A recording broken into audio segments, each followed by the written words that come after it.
بسم اللہ الرحمن الرحیم صلی اللہ علی سیدنا محمد وآلہ واصحابہ وسلم۔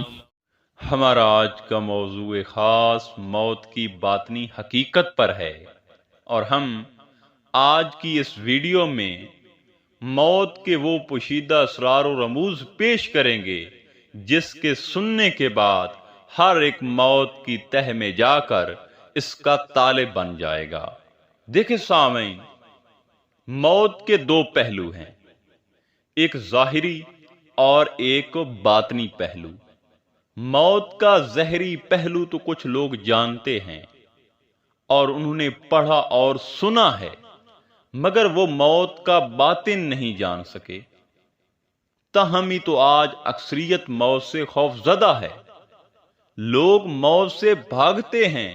کچھ لوگ تو موت کا نام سنتے ہی کھانا پینا چھوڑ دیتے ہیں۔ دراصل معاملہ یہ ہے کہ ایسے جو لوگ ہیں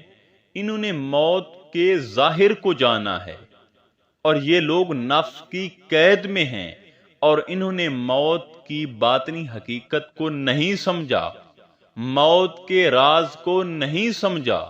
حتیٰ کہ اگر یہ لوگ موت کی تہ میں جا کر موت کا راز پا لیتے تو موت کو یہ اپنے لیے خوشخبری سمجھتے، بلکہ اس سے بھی بڑھ کر کہ اگر کوئی موت کی باطنی حقیقت پا لے تو وہ یہاں عالم ناسوت میں بیٹھ کر عالم برزخ والے شخص سے رابطہ کر سکتا ہے، مرے ہوئے سے بات چیت اور روحانی ملاقات کر سکتا ہے۔ یہ کوئی مشکل کام نہیں، کیونکہ موت کے بعد اس عالم خلق میں زیر استعمال رہنے رہنے والا عنصری جسم اس کی روح سے جدا کر دیا جاتا ہے،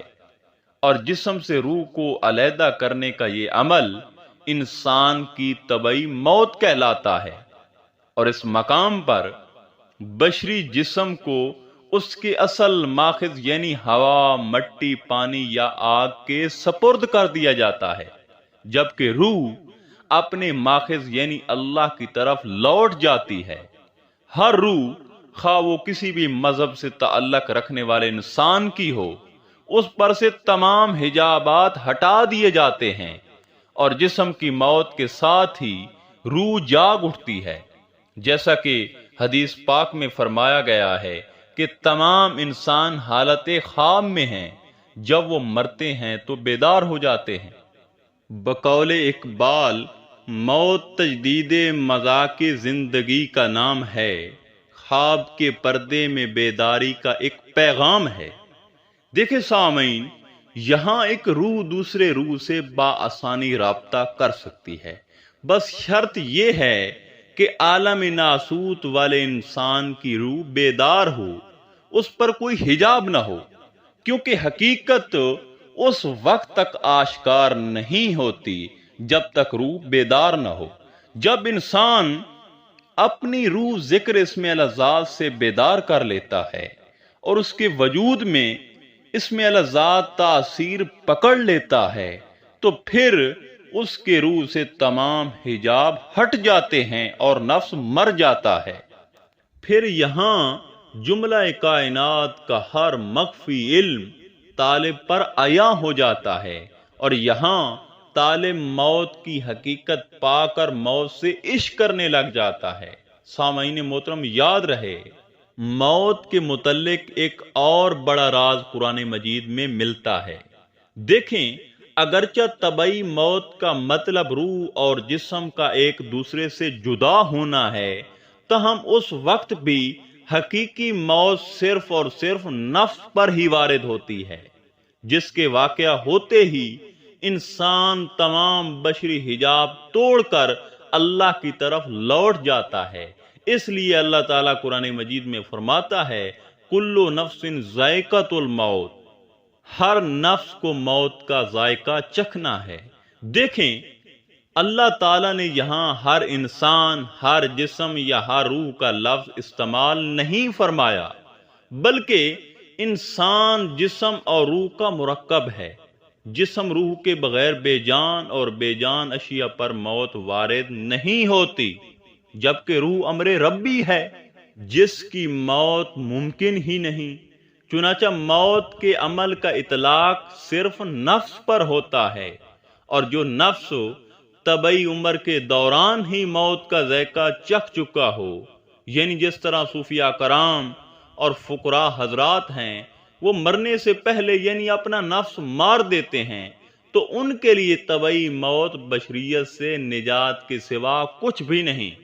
اور ان کے لیے موت خوشخبری اور دیدار حق ہے۔ حضور سلطان العارفین میرے مرشد کریم فرماتے ہیں، وہ لوگ جو اپنی حیات میں نفس کو مار دیتے ہیں، یعنی جس طرح اولیاء کرام ہیں، تو وہ موت سے نہیں مرتے، بلکہ وہ اپنی زندگی کو عالم ممات میں لے جاتے ہیں اور مرنے کے بعد خود کو زندہ کر لیتے ہیں۔ اور آپ فرماتے ہیں کہ بعض عالم باللہ اولیاء کا یہ طریقہ رہا ہے کہ قبروں سے باہر آ کر وہ اپنے شاگردوں کو تعلیم دیتے رہے ہیں اور اپنے طالبوں کو ذکر اللہ کی تلقین کرتے رہے ہیں۔ حضور علیہ الصلوۃ والسلام کا فرمان ہے، بے شک اولیاء اللہ مرتے نہیں بلکہ ایک گھر سے دوسرے گھر میں منتقل ہو جاتے ہیں۔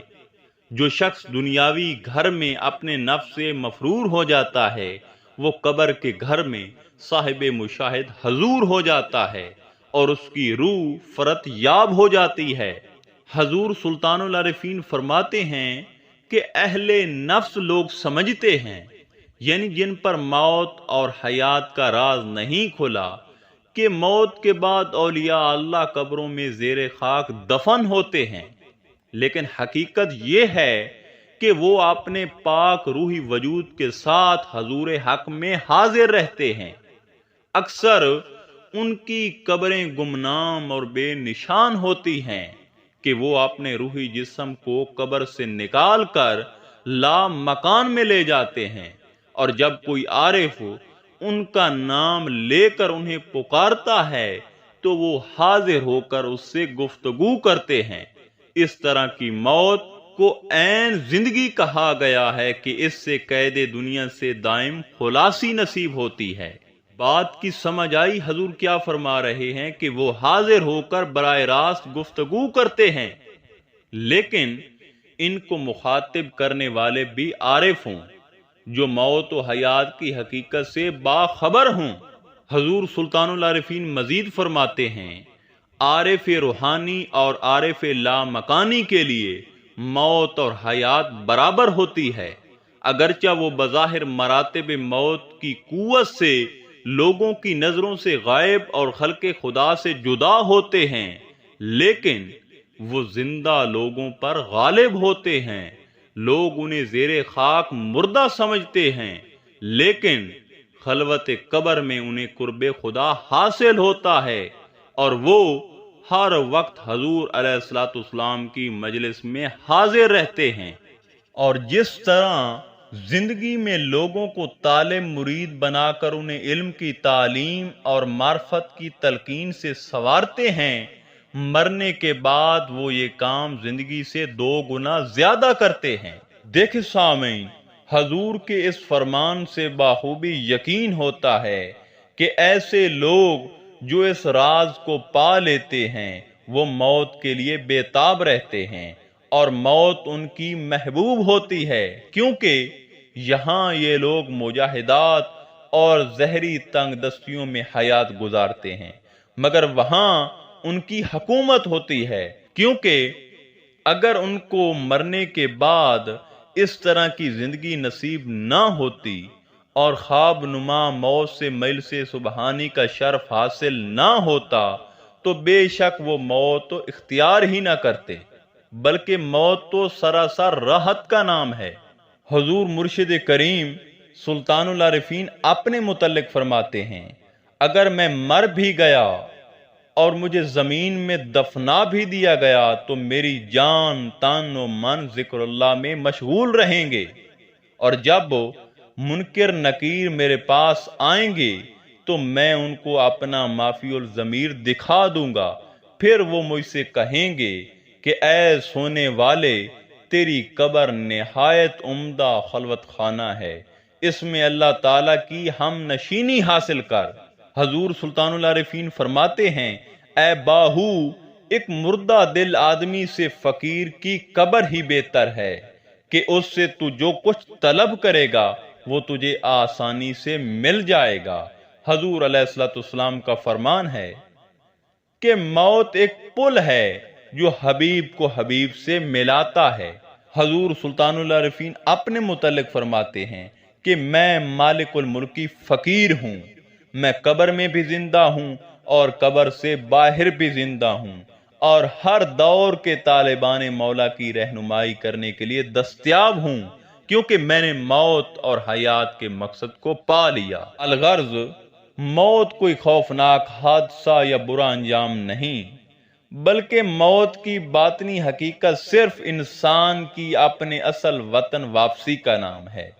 موت نام ہے راز حقیقت کو پا لینے کا،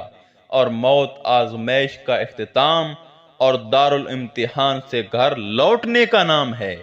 موت محبوب حقیقی سے وصال کا نام ہے، اور موت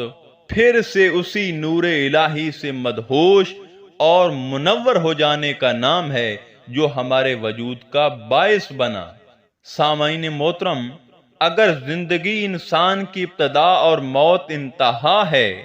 تو انتہا ابتدا کی طرف لوٹ جانا ہے، یعنی موت در حقیقت حیات ابدی کی طرف لوٹ جانے کا نام ہے۔ حضرت عبداللہ بن عمر رضی اللہ تعالی عنہ سے روایت ہے کہ رسول اکرم صلی اللہ علیہ وآلہ وسلم نے فرمایا، مومن کے لیے موت سے بڑھ کر کوئی تحفہ ہی نہیں۔ آخر میں دعا ہے کہ اللہ تعالی ہمیں موت و حیات کا مقصد اور اس کی حقیقت سمجھنے کی توفیق عطا فرمائے۔ انشاءاللہ تعالی جلد ملتے ہیں ایک نئے موضوع میں، تب تک اللہ نگہبان۔